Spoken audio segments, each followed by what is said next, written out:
The world held its breath. Director Hale, a ghost from the shadows, stepped back into the light. With a single command, he activated the Sentinel Protocol, a covert global network designed for total control. Automated defenses, city-wide surveillance, everything fell under his unified command. He painted it as humanity's last shield against chaos, but his true target was clear. He placed Superman at the very center of a manufactured crisis, a villain in a story Hale had already written.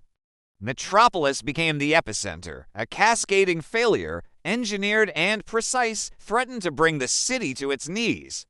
Power grids flickered, water systems failed, and transport ground to a halt. Panic began to spread. The authorities, caught in Hale's web, issued an order. Superman was to stand down. His presence, they claimed, would only escalate the situation.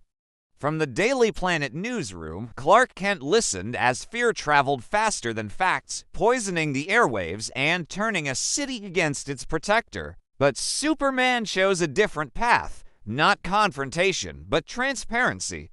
He took to the skies not as a weapon, but as a voice. He addressed the world directly, his words carried on every screen. He made a solemn promise. He would act only to save lives, not to fight a war he didn't start. He invited the world to watch, to bring in independent observers, to witness every action and judge for themselves.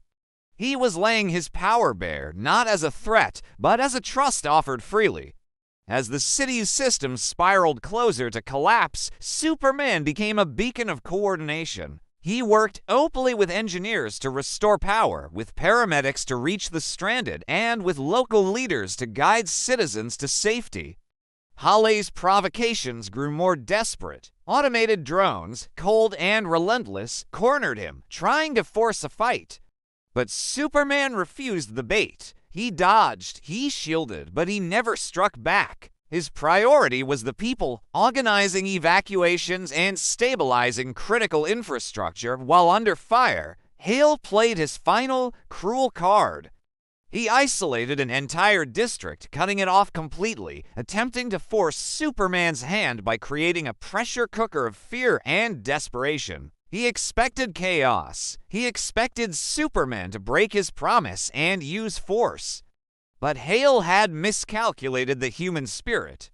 Citizens on the ground became the heroes of their own story. They started sharing live feeds from their phones, creating a network of truth that countered Hale's propaganda.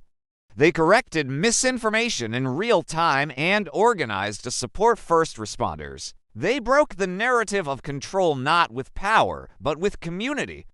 Exposed by his own rigid logic and the undeniable truth streaming from the heart of the city, Hale's protocol began to fracture. The world saw the deception for what it was. A coalition of nations, their eyes opened by the courage of ordinary people, moved to shut it down. The Sentinel Protocol was dismantled, and just as he emerged, Director Hale vanished once more, his ideology defeated, even if the man himself remained at large. The episode ends at dawn. A weary Superman stands among the exhausted but resilient citizens of Metropolis. Power flickers back to life, one street at a time.